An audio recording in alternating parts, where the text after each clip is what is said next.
This is one of a series of films dealing with sex and marriage counseling. The goal of these programs is to increase your powers of observation and counseling skills.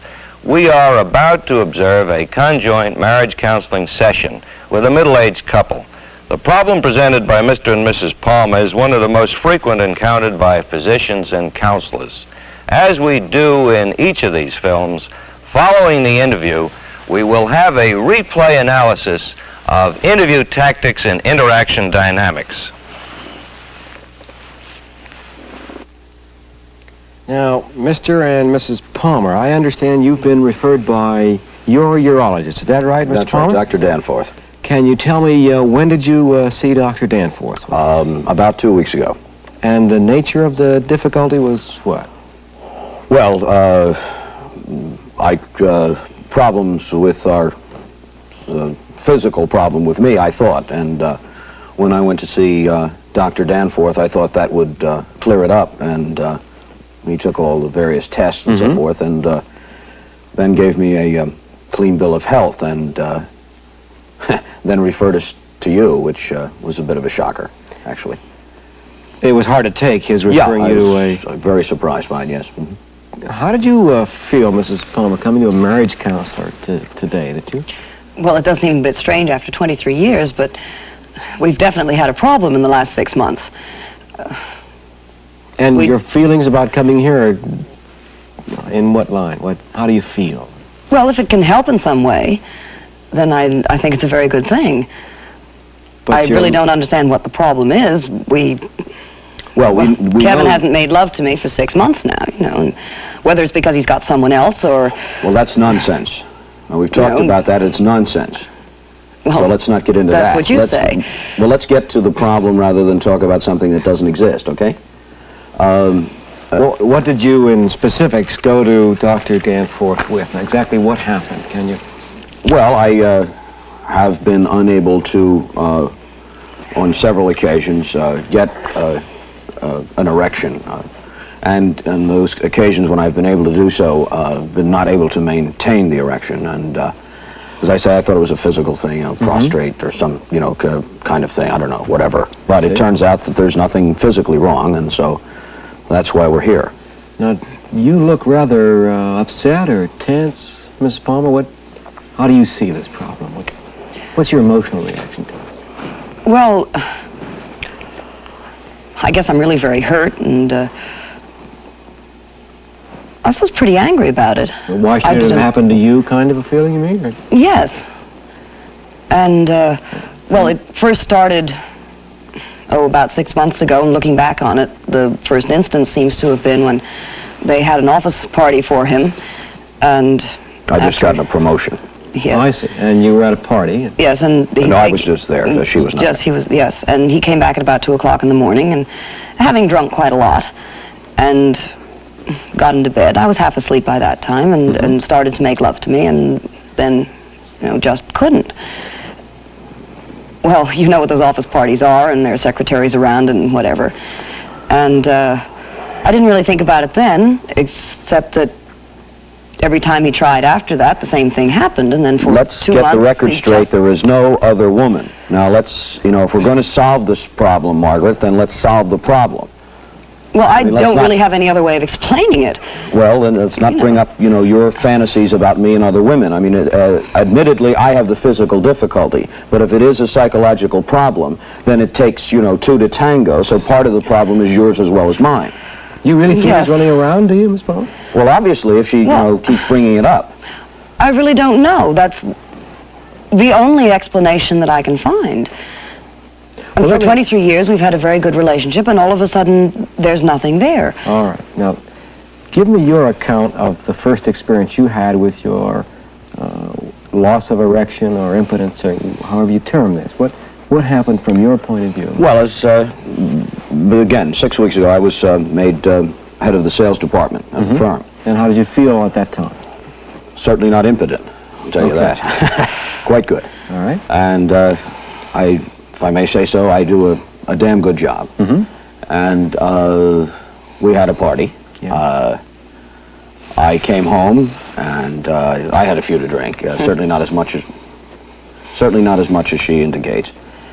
And I attempted to make love, but, you know, perhaps I did have too much, and I figured, well, too much to drink. And the 2 or 3 times after that in the succeeding days that we attempted to make love, the same thing occurred. Either I got an erection and it didn't maintain at all, or I didn't get one at all, and within the last 5 months, then I'd say what we've been doing is just strictly avoiding contact. You know, and it's just been really hell, because what we're doing is we're fighting every night. You know, the 11 o'clock news comes on, and then that's the cue to start fighting. So you're drifting apart and irritable. Right. Something like that. And basically the relationship has reached a point where it's not even irritable anymore. It's just plain dull, which, as I say, it seems to me is a two-way street. Now let me learn a little bit more about you. You've been married, you mentioned 23 years, is that correct? That's right. Yes. And your age is? 45. 45, and you are? 43. 43. Do you have children? Yes, we have 2 children. And their ages are? 20 and 18. Okay. The youngest one just went away to college in September this year. They're both in college. They're both in at college State now. Park. Yes. So they're both away now? Yes, right. Okay. Now, is that a change? Is it the first time they've been away? For you in particular? Yes. They've been away to camp and things like that in the summer, but it's the first time they've been away for any length of time. Quite frankly, I feel a good deal of the problem is that since both the kids have been in school, we find that we don't really have anything to talk about. I mean, I'm not going to discuss my work, which would make no sense, and, you know, Lord knows I don't want... Yes, what? Your hand went up. Yes, she kind of went, or something. What? Well, this is another thing. I mean, why can't he talk about his work to me? You know, I try and fill him in.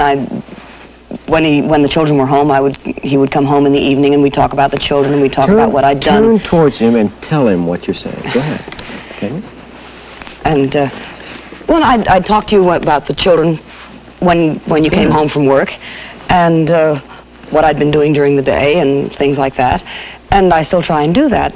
And you would discuss your work to some extent and tell me what you'd been doing and what had happened to the office. And he can't even talk to me anymore. How do you feel at the end of the day when he's going to come home? What do you expect? Well,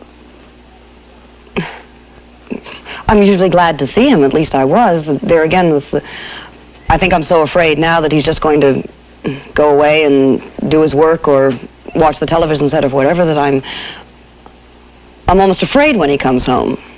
It would be nice to have someone there to talk to. You'd like him to talk with you, but... Yes, but he hasn't for so long now that I think I almost expect him not to.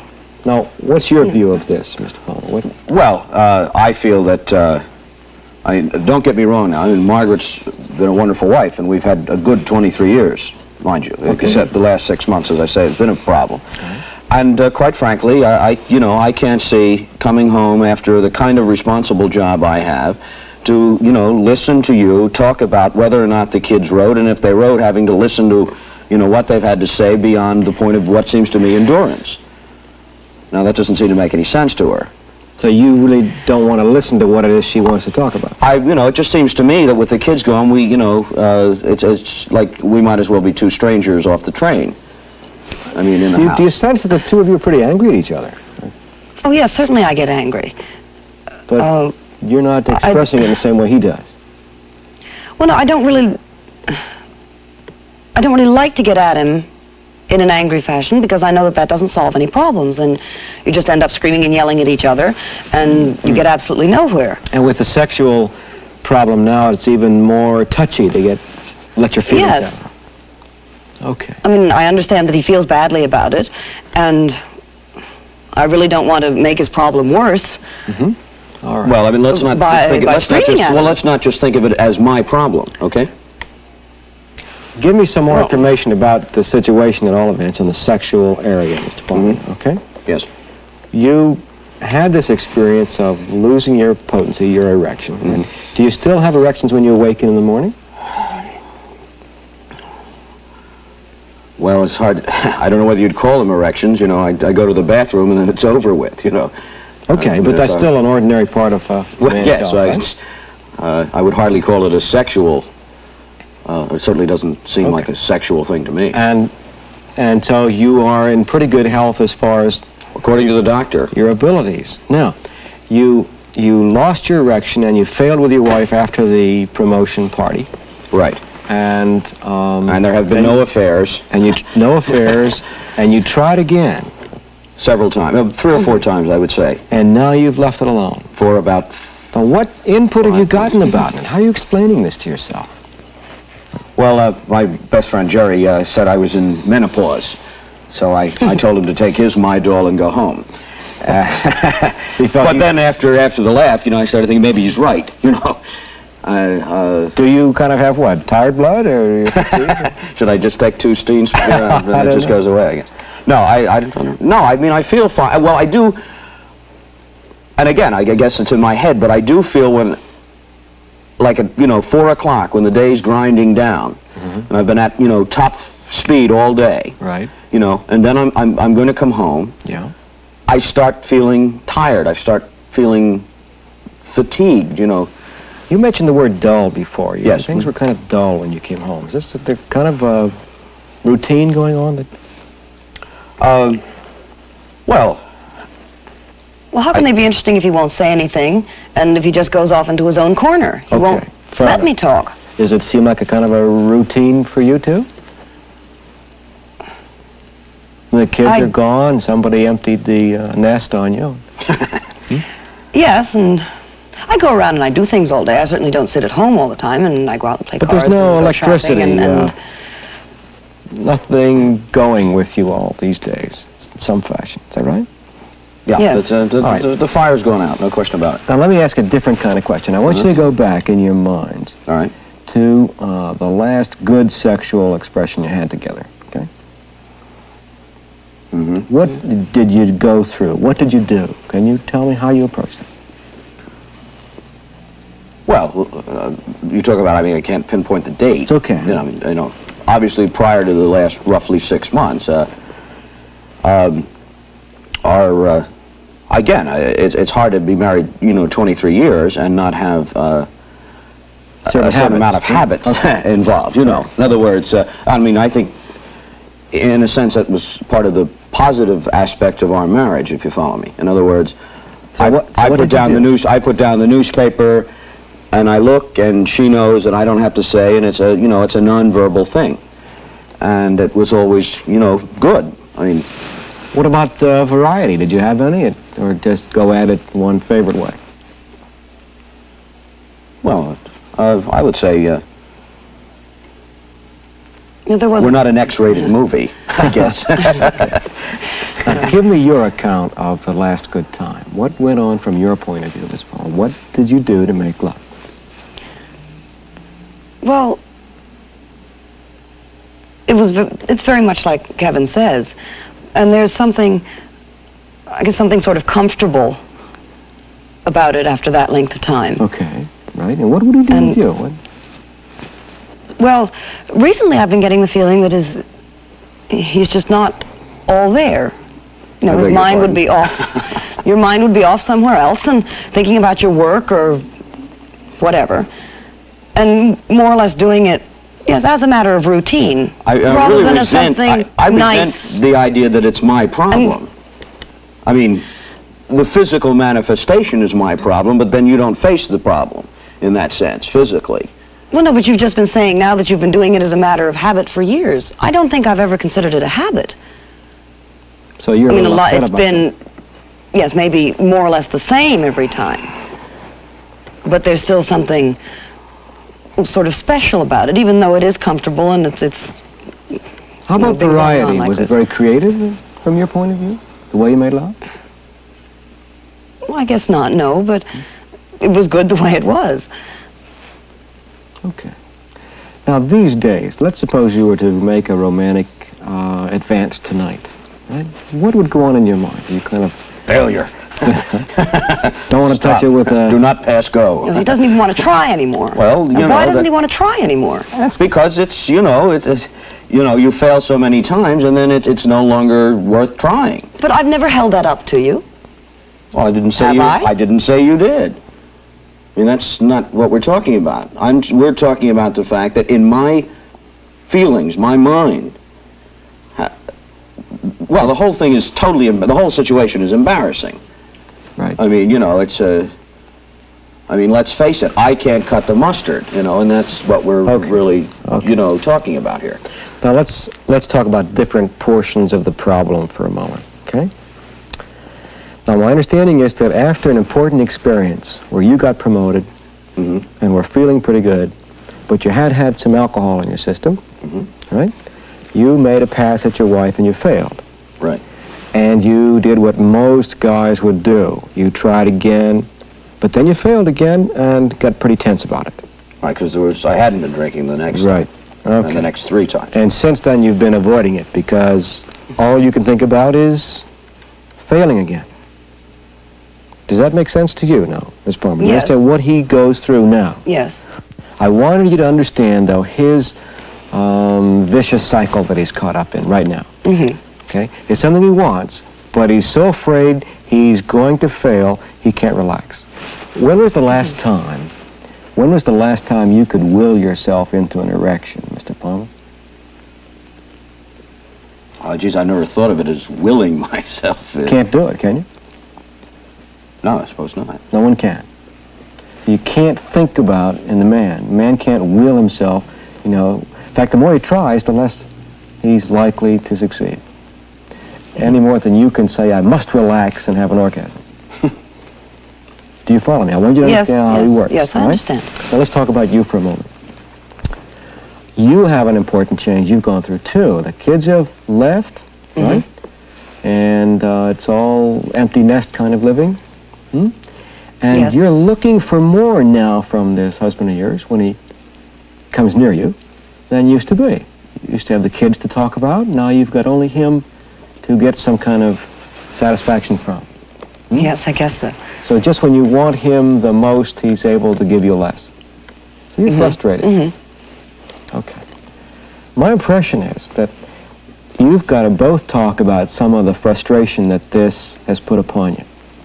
You're a little more angry and put out with each other than you've been able to demonstrate today. So we got to think about that, okay?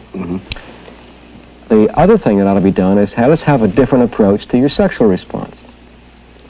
Is there some way you can relate romantically without going to the negative experience of intercourse itself? Is there any way you can relate sensually or physically without having intercourse? What do you think about that? Could you? It's like being back in high school. What's your response? What's your gut I reaction? have the same, drive in, here we come, Why would it be reasonable to try? Do you see any benefit from it? To just stop the intercourse demand for a while?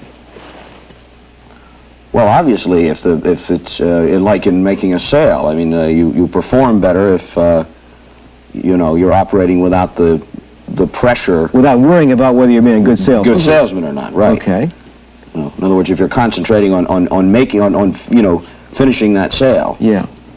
Right. Rather than on whether and how do I look. I mean, if you're worrying about how you look, then it doesn't. You're going to be fumbling. Fair enough.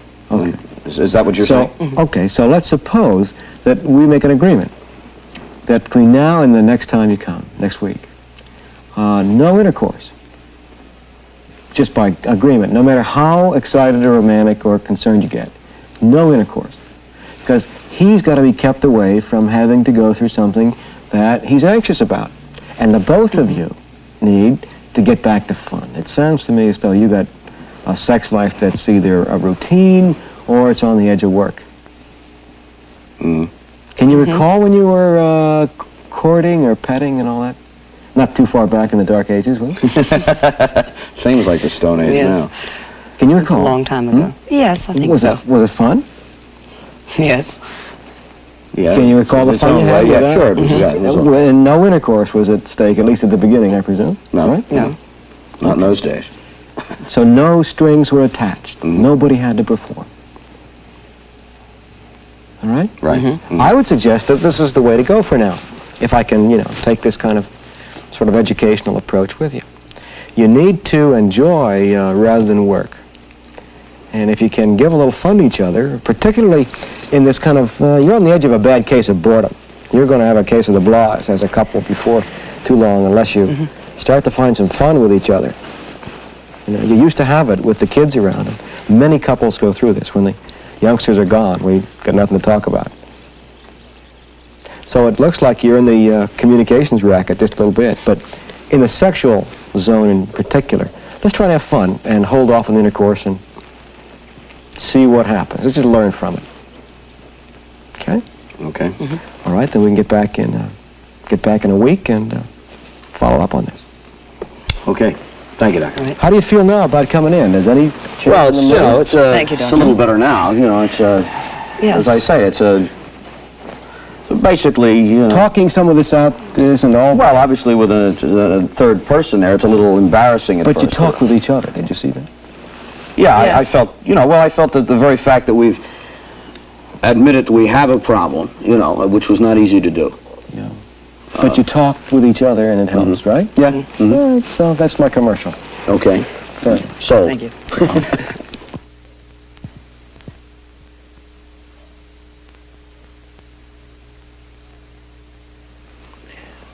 The interview that you have just observed can be divided into 3 parts. Establishing rapport, making an appraisal, and initiating therapeutic responses. Under rapport, we must give the couple the feeling that not only are we able to help, but that we are willing to help.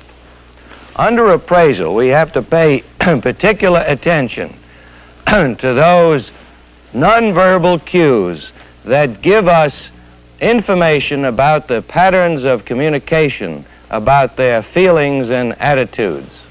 The interaction between husband and wife is particularly important because by observing these patterns of interaction, we better understand how they respond and react to each other in real life.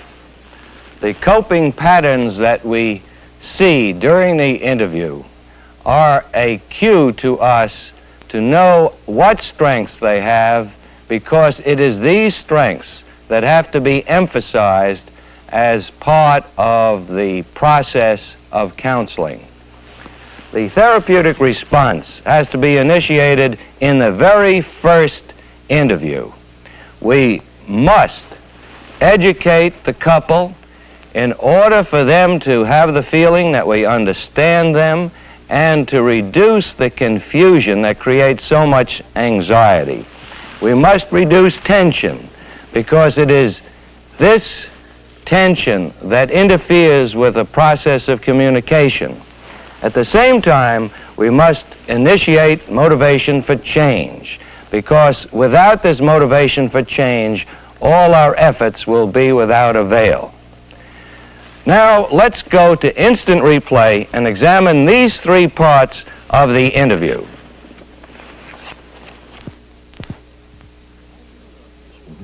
How did you feel, Mrs. Palmer, coming to a marriage counselor today?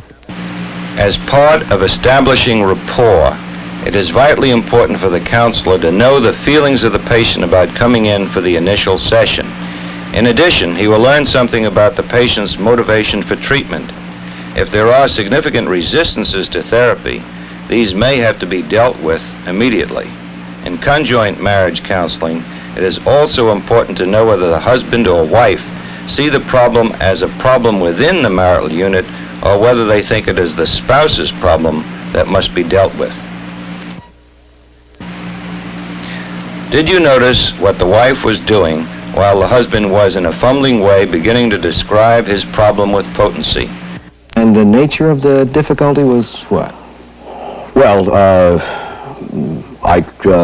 problems with our physical problem with me, I thought, and when I went to see Dr. Danforth, I thought that would clear it up, and he took all the various tests and so forth, and then gave me a clean bill of health, and then referred us to you, which was a bit of a shocker. It is important in making the appraisal for the therapist to watch the spouse's reactions. Nonverbal cues are essential in understanding the emotional reactions and attitudes of husband and wife. Notice the body language. the wife has her body turned away from her husband. He emphatically makes a point which expresses his irritation. Body language, along with facial expressions and vocalizations, are three of the key dimensions of nonverbal behavior. Quite frankly, I feel a good deal of the problem is that since both the kids have been in school, we find that we don't really have anything to talk about. I mean, I'm not going to discuss my work, which would make no sense, and, you know, Lord knows I don't, yes, what? Your hand went up. Yes, she kind of went, ha, or something. What? Well, this is another thing. I mean, why can't he talk about his work to me? You know, I try and fill him in. When the children were home, he would come home in the evening and we'd talk about the children and we'd talk about what I'd done. Turn towards him and tell him what you're saying. An effective technique in conjoint counseling is to get the couple to talk to each other. One may frequently ask them to turn to face each other. This encourages communication in the session, which in a sense is learning communication. At the same time, the therapist is learning more about the nature of their interaction. You will notice in this picture that the therapist has allied himself with the husband in order to bolster his self-esteem. This immediately evokes an angry reaction on the part of the wife, who then must protect herself from her angry feelings, because this does not fit in with her picture of herself. It is important for the therapist to aid their coping mechanisms by making it possible for them to take each other at face value and not attempt to second-guess the feelings or attitudes of the partner. At this point in the interview, the counselor has been watching and listening to the couple fight. Their fighting indicates their inability to evolve a coping pattern that works. They are unable to develop a way of resolving tension without fighting.